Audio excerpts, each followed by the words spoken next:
today I am Hazel Rodriguez from Emblem News. I just wanted to ask, what is your name and section? I am Darlene Serapiones and I am from BEd Valley. Okay, thank you. I just wanted to know, how excited are you on your upcoming art appreciation presentation?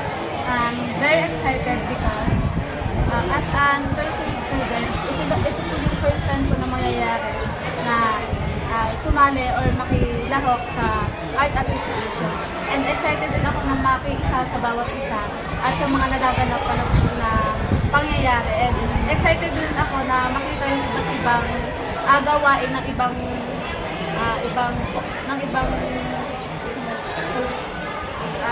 mga klase ko or ibang major.